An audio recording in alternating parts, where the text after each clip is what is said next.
உலகெங்கிலும் நடக்கும் முக்கிய நிகழ்வுகளை குறுஞ்செய்தி வடிவத்தில் தெரிந்து கொள்ள ஆதன் செயலியை டவுன்லோட் செய்யுங்கள். ஆதன் செயலியை டவுன்லோட் செய்ய டிஸ்கிரிப்ஷனில் உள்ள லிங்கை கிளிக் செய்யவும். சுக்கிரனுடைய ராசி மாதிரி ரொம்ப கலகலப்பான ஆட்கள். நிறைய ரிஷபராசிக்காரங்க கலைத்துறையில ரொம்ப நல்லா வருவாங்க. வாழ்க்கையில எப்படியாவது ஒரு கட்டத்துக்கு மேல காசு சேருமா? ரிஷபராசிக்காரங்களுக்கு இந்த குரு பயிற்சி சூப்பரான குரு பயிற்சி அமையுது. அப்படின்னா குரு பகவான் 2வது ஸ்தானத்துக்கு போறார். இது நாள் வரைக்கும் ராசியில உட்கார்ந்துருந்தவர் 2வது ஸ்தானத்துக்கு போறார். 2வது ஸ்தானம் என்ன கொடுக்கும் நமக்குன்னா நல்ல காசு பணத்தை கொடுக்கும். 6ஆம் இடத்தை குரு பார்க்கும்போது உங்க கடன் எல்லாம் அடைக்க போறார். அப்படிப்பட்ட ஒரு நல்ல அமைப்பு, பெரிய பெரிய கடன்லாம் அடைபடக்கூடிய அமைப்பு வந்துடும். குடும்பத்துல குழந்தை பாக்கியம் இல்லாம தவிக்கிறோம் அப்படிங்கிறவங்க அந்த குடும்பஸ்தானத்துக்கு குரு வர்றாருன்னா அப்ப குரு தான் குழந்தை. அப்போ குழந்தை பாக்கியம் அந்த குடும்பத்துல உண்டாயிரும். அவர் ரிஷபராசிக்காரங்க இந்த காலகட்டத்தில் நிறைய நகை வாங்க போறாங்க. கோல்டு என்னதான் விலை ஏறட்டுமே, தங்கம் வாங்கத்தான் போறாங்க, நிறைய சேர்க்கத்தான் போறாங்க. அப்படிப்பட்ட யோகம் உண்டாயிரும். அந்த இருக்கிற விஷயத்துல ரிஷபராசிக்காரங்களுக்கு 2025 நல்ல வருஷம். இந்த வருஷம் இந்த குரு பயிற்சியில ரிஷபராசிக்காரங்க பெரிய முன்னேற்றத்தை பெறணும் அப்படின்னு சொல்லிட்டா இவங்க என்ன செய்யணும் கேட்டீங்கன்னா, சிவன் கோயில்ல இருக்கக்கூடிய எந்த சிவன் கோயிலாவும் இருக்கலாம், சிவன் கோயில்ல இருக்கக்கூடிய அம்மனை வழிபடணும். ரிஷபராசி இவங்களுக்கு இந்த குரு பயிற்சி ஏன்னா இது வரைக்கும் குரு ரிஷபராசியில தான் இருந்தாரு, இப்போ மிதுனத்துக்கு மாறுறாரு. ஸோ மாறுறதுனால இவங்களுக்கு ஏதாவது கஷ்டங்கள் வரக்கூடிய காலமாக சார் இது? ரிஷபராசிக்காரங்கன்னா சுக்கிரனுடைய ராசி மாதிரி ரொம்ப கலகலப்பான ஆட்கள். நிறைய ரிஷபராசிக்காரங்க கலைத்துறையில ரொம்ப நல்லா வருவாங்க. வாழ்க்கையில எப்படியாவது ஒரு கட்டத்துக்கு மேல காசு சேருமா? அதெல்லாம் அந்த ரிஷபராசியுடைய ஒரு மகிமை. அதே மாதிரி பிஸ்னஸ் பண்ணுறாங்க பாருங்க, நிறைய பேர் ரிஷபராசிக்காரங்க பிஸ்னஸ் பண்ணி ஜெயிச்சுக்கிட்டு வரவங்க அதிகம். சில பேர் பார்த்தீங்கன்னா சுக்கிரன் வலுத்தவங்க ஒரு ஆடம்பரமான வாழ்க்கையை விரும்புவாங்க. ரிஷபராசிக்காரங்களை பார்க்கலாம், வாழ்க்கையை என்ஜாய் பண்ணணும் அப்படின்னு நினைப்பாங்க. அப்படிப்பட்ட ரிஷபராசிக்காரங்களுக்கு இந்த குரு பயிற்சி சூப்பரான குரு பயிற்சி அமையுது. அப்படின்னா குரு பகவான் 2வது ஸ்தானத்துக்கு போறார். இது நாள் வரைக்கும் ராசியில் உட்கார்ந்துருந்தவர் 2வது ஸ்தானத்துக்கு போறார். 2வது ஸ்தானம் என்ன கொடுக்கும் நமக்குன்னா நல்ல காசு பணத்தை கொடுக்கும். தனம், வாக்கு, குடும்பம், நேத்திரம், தானியம் அப்படின்னு ஜோதிட சாஸ்திரம் சொல்லுது. உங்கள் பயிரில் விளைச்சல் இல்லையா, நல்ல பயிர் விளைச்சல் இப்போ உண்டாயிரும். அதே மாதிரி உங்கள் பேச்சினால் பிரச்சனை வந்துக்கிட்டு இருக்கா, பல ரிஷபராசிக்காரங்களுக்கு அப்படி ஒரு கெட்ட பேர் இருக்குது. அப்போ அந்த பேச்சினால் பிரச்சனை இருக்கா, அந்த பேச்சினால் வரக்கூடிய பிரச்சனைகள் நீங்கும். குடும்பத்தில் குழந்தை பாக்கியம் இல்லாமல் தவிக்கிறோம் அப்படிங்கிறவங்க அந்த குடும்பஸ்தானத்துக்கு குரு வர்றாருன்னா அப்போ குரு தான் குழந்தை.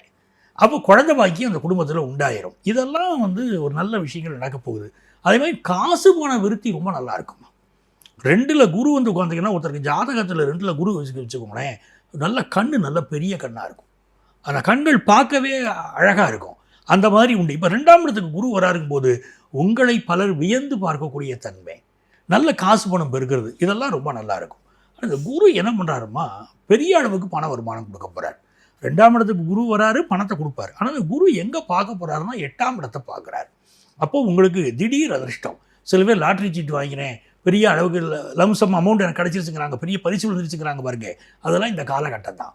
8ஆம் இடத்துல இருந்துக்கிட்டு அந்த மறை பொருளுங்கிறான், அப்படி மறைஞ்சிருக்கிற ஒரு பணத்தை உங்களுக்கு கிடைக்கும்படி, பெரிய அளவுக்கு கிடைக்கும்படி அவர் பண்ணிடுவார். அதுக்கு ஒரு குருவுடைய அருள் அது ரிஷபராசிக்காரங்களுக்கு நிறைய இருக்குது. இன்னொன்று என்னென்னா, நிறைய ரிஷபராசிக்காரங்களுக்கு ஹெல்த் இஷ்யூ வந்துக்கிட்டு இருக்கு, இப்போவே இருக்குது.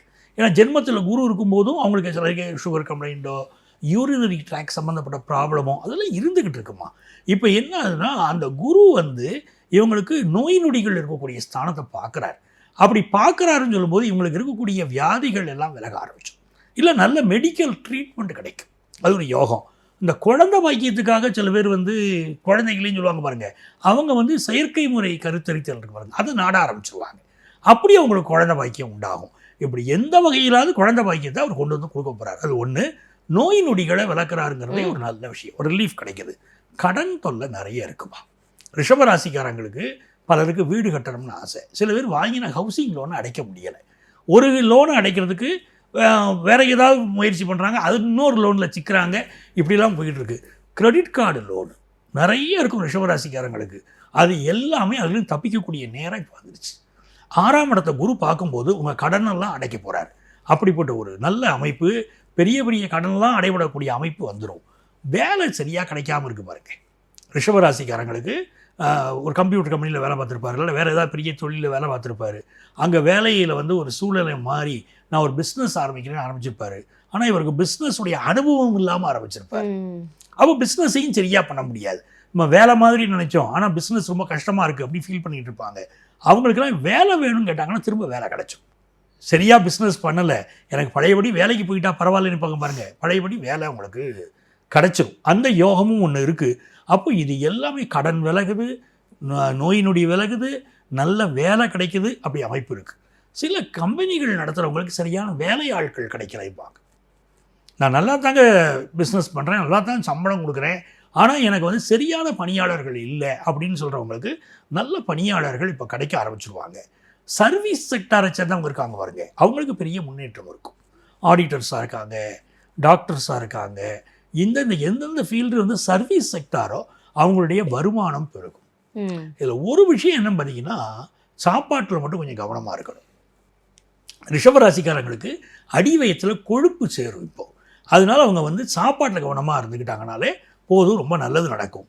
அதே மாதிரி இந்த குரு பகவானுடைய அருள் என்ன வருதுன்னா, இவங்களுடைய ராசிக்கு அவர் வந்து வேலை வாய்ப்புகளை உருவாக்கி தரப்போகிறார். பெர்மனண்ட் வேலையை கொடுப்பார். இதுவரைக்கும் கான்ட்ராக்ட் பேசிஸில் இருக்காங்கன்னா இப்போ வேலை பெர்மனண்ட் ஆயிரும். அந்த அமைப்பு இருக்குது. பெண்களுக்கு நிறைய நகை சேரும். ஏன்னா சுக்கிரனுடைய வீடு அவங்க வீடு. அது பெண்களுக்கு நிறைய நகையை கொண்டு வந்து கொடுத்துருவார். பணம் நிறைய, கை நிறைய பணம் இருக்கும். அந்த பண புழக்கத்துக்கு உங்களுக்கு பிரச்சனை இருக்காது. குடும்பத்தில் நல்ல மகிழ்ச்சி இருக்கும். கணவன் மனைவி கடையில் ஒரு அண்டர்ஸ்டாண்டிங் வந்துடும். இது எல்லாமே உங்களுக்கு நல்லா இருக்குது. புதிய சொத்து வாங்கக்கூடிய யோகம் வருது. அவர் ரிஷபராசிக்காரங்க இந்த தடவை இந்த காலகட்டத்தில் நிறைய நகை வாங்க போகிறாங்க. கோல்டு என்னதான் விலை ஏறட்டுமே, தங்கம் வாங்கத்தான் போகிறாங்க, நிறைய சேர்க்கத்தான் போகிறாங்க. அப்படிப்பட்ட யோகம் உண்டாயிரும். நம்ம ஊரில் வேலை பார்த்துக்கிட்டு இருக்காங்க வச்சுக்கிடுங்க. இங்கே சரியாக வேலை இல்லைன்னா அடுத்த ஸ்டேட்டில் இப்போ வேலைக்கு ட்ரை பண்ணலாம். வெளிநாடு இல்லை, வெளி மாநிலம். அடுத்த நாட்டை நான் சொல்லலை, வெளி மாநிலம், அடுத்த ஸ்டேட்டில் வந்து இவங்க வேலைக்கு ட்ரை பண்ணாங்கன்னா நல்ல வேலை வாய்ப்பு கிடைக்கும். அதே மாதிரி இவங்க வந்து பொருளாதார ரீதியாக உயரணும்னா அடுத்த மாநிலத்தில் தொழில் முதலீடு பண்ணினாலும் முன்னேறுவாங்க. இங்கே ஒரு கம்பெனி வச்சுருக்காங்க, ஒரு பிரான்ச் அங்கே ஒன்று ஆரம்பிப்போம்னு நினைக்கிறாங்க, இப்போ நல்ல முன்னேற்றம் வரும். ஸோ அப்படி வந்து மறைமுக வருமானங்கள் வர ஆரம்பிக்கும். சிலருக்கு நேரடி வருமானங்களை விட மறைமுக வருமானம் வரும். இந்த பென்ஷன், இந்த ரிட்டையர்மெண்ட் பெனிஃபிட் கிடைக்காம பலர் திண்டாடிக்கிட்டு இருப்பாங்க. நீங்கள் ரிஷபராசிக்காரங்களை பலரை பாருங்கள், ப்ரைவேட்டில் இருக்கக்கூடியவங்க கூட பல பேர் இப்போ வந்து பென்ஷன் வரக்கூடிய விஷயங்கள் லம்சமாக இன்வெஸ்ட் பண்ணி பென்ஷன் வருமா அப்படி பென்ஷன் பாலிசியில் சேர ஆரம்பிப்பாங்க. நிறைய பேர் மியூச்சுவல் ஃபண்டில் போடுவாங்க ரிஷபராசிக்காரங்க. இப்போது அந்த அமைப்பும் வரும். எனக்கு சரியாக கிராஜுவிட்டி வரல, நான் ரிட்டையர்ட் ஆகிட்டேன், எனக்கு பென்ஷன் அந்த ரிட்டையர்மெண்ட் பெனிஃபிட்ஸ் வரலைன்னு சொல்கிற ரிஷபராசிக்காரங்களாம் அந்த பெனிஃபிட்ஸ் வந்து சேரும். சீனியர் சிட்டிசன்ஸுக்கு குடும்பத்தில் ஒரு பிடிப்பு இல்லாமல் இருக்க வச்சுக்கோங்களேன், பசங்க நம்மளை சரியாக கவனிக்கலை, மருமக சரியாக கவனிக்கலை, இப்படியெல்லாம் வருத்தப்படுறவங்களுக்கு அந்த குடும்பத்தில் இருக்கக்கூடிய அந்த கவலைகள் மறைய ஆரம்பிச்சிடும். ஒரு எல்லாரும் அன்பாக தான் இருக்காங்க, நாம தான் புரிஞ்சுக்கிடலை அப்படின்னு ஒரு சூழ்நிலை எப்படியாவது குடும்பத்தில் ஒரு இனிமையான சூழ்நிலை வந்துருமா. அவர் ரிஷபராசிக்காரங்களுக்கு அது ரொம்ப நல்லாவே இருக்குது. அந்த இருக்கிற விஷயத்துலேயே ரிஷபராசிக்காரங்களுக்கு 2025 நல்ல வருஷம். அதில் இந்த குரு பயிற்சி ரொம்ப சப்போர்ட்டாக இருக்குது. இவங்க மந்திரங்கள் சொல்லணும்னு நினைக்கிறாங்க வச்சுக்கோங்களேன், மந்திரங்கள் படிக்கிறதுக்கு, மந்திரங்கள் சொல்கிறதுக்கு இது ரொம்ப நல்ல நேரம். பொதுவாக நம்ம பரிகாரங்கள் அப்படின்னு சொல்கிறோம் பாருங்களேன், பரிகாரம் சொல்லும்போது பார்த்திங்கன்னா அந்த மந்திரத்துடைய பவர் அதிகம். எந்த மந்திரங்களை நீங்கள் சொல்ல சொல்ல சொல்ல காரியம் நடக்குமா. பொதுவாக ஹோமங்கள் பண்ணுங்கன்னு சொல்கிறோம். ஏன், அந்த மந்திர சக்திக்கு அவ்வளோ ஒரு பவர். அந்த மந்திரங்கள் கற்றுக்கிட்டதுக்கு நல்ல நேரம். வேதம் கற்றுக்கிட்டதுக்கு, மந்திரங்கள் கற்றுக்கிட்டதுக்கு, புதிய இன்வெஸ்ட் பண்ணுறதுக்கு, இது எல்லாமே நல்ல நேரம். கண் மருத்துவர்கள் நல்ல பேரும் புகழும் பெறுவாங்க. எமர்ஜென்சி மருத்துவம் படித்தவர்களுக்கு நல்ல வேலை வாய்ப்பு, நல்ல சம்பாதிப்பு அவர்களுக்கு வரும். இப்படி ஒவ்வொரு துறையை சேர்ந்தவங்களுக்கு நல்ல முன்னேற்றம் இருக்குமா. இந்த வருஷம் இந்த குரு பயிற்சியில் ரிஷபராசிக்காரங்க பெரிய முன்னேற்றத்தை பெறணும் அப்படின்னு சொல்லிட்டா இவங்க என்ன செய்யணும்னு கேட்டிங்கன்னா, சிவன் கோயிலில் இருக்கக்கூடிய எந்த சிவன் கோயிலாகவும் இருக்கலாம், சிவன் கோயிலில் இருக்கக்கூடிய அம்மனை வழிபடணும். சிவன் கோயில் இருக்கக்கூடிய அம்மன் அம்மன் கோவிலே போய் கும்பிடலாம்ல சார்? ஆமாம். ஆனால் குரு பகவான் சம்மந்தப்பட்டதுனால சிவன் கோயிலில் இருக்கக்கூடிய அம்மனை கும்பிடணும். அம்மனை மட்டுமே கும்பிடணும் நினைக்கிறவங்க அங்காள பரமேஸ்வரியை கும்பிடணும். அப்படி கும்பிடும்போது இந்த குரு வந்து உங்களுக்கு நன்மைகளை நிறைய தருவார். நீங்கள் குரு அப்படின்னா ஆண்டான் குரு அப்படின்னு நினச்சிக்கக்கூடாது. இப்போ டீச்சர்ஸாக பெண்கள் இல்லையா, ஒவ்வொரு துறை நீதிபதிகளாக பெண்கள் இல்லையா, குருன்னு தான் பார்க்கணுமே தவிர குரு என்பது ஆண் மட்டும் இந்த இடத்துல எடுக்க வேண்டிய அவசியம் இல்லை. அதனால சிவன் கோயில் இருக்கக்கூடிய அம்மனை கும்பிடுகிற போது உங்களுக்கு ஒரு நல்ல பலன் கிடைக்கும். உங்களுக்கு தெரியும், ஞான சம்பந்தருக்கு ஞானப்பால் ஊட்டியவளே அன்னை தான். நம்ம ஊர்களையும் என்ன சொல்கிறாங்க, தந்தையிடம் நீ அறிவை வாங்கலாம், அன்னையிடம் நீ அன்பை பெறலாங்கிற அன்பு அறிவு ரெண்டையும் இந்த காலத்து பெண்கள் கொடுக்குறாங்க இல்லையா. நிறைய பேர் பாருங்கள், 2 வீலரில் குழந்தைகளை கூட்டிக்கிட்டு ஸ்கூலில் கொண்டு போய் விடுறது, டியூஷனில் கொண்டு போய் சேர்க்குறது, அந்த கல்வி அறிவை ஒரு டீச்சராகவே வீட்டில் இருந்து பெண்கள் கொடுக்குறாங்க. பெண் தெய்வ வழிபாடை செய்கிற போது ரிஷபராசிக்காரங்களுக்கு அவர்களே அந்த பெண்களே அந்த பெண் தெய்வமே குருவாக நின்று நல்ல வழியை காட்டும், நல்ல முன்னேற்றம் வருமா. கண்டிப்பாக சார். அதாவது இந்த குரு பயிற்சியில் அவங்க என்ன செய்யணும், ஒருத்தவங்களுடைய ஜாதகப்படி அவங்க என்ன செய்யணும், எப்படி இருக்கணும் அப்படின்னு சொல்லிட்டு உங்களை தொடர்பு கொண்டு அது மூலயமா அவங்க வாழ்க்கையில் அடுத்த ஸ்டெப் எடுத்து வைக்கும் போது ரொம்ப கேர்ஃபுல்லாக எடுத்து வச்சாங்க அப்படின்னா ரொம்ப நல்லது நடக்கும் அப்படின்னு நான் நினைக்கிறேன். ரொம்ப நன்றி சார். ரொம்ப நன்றிப்பா. நேயர்கள் அனைவருக்கும் உங்கள் ஆத்மார்த்த ஜோதிடர் நங்கநல்லூர் டாக்டர் பஞ்சநாதனின் அன்பு வணக்கங்கள், வாழ்த்துக்கள்.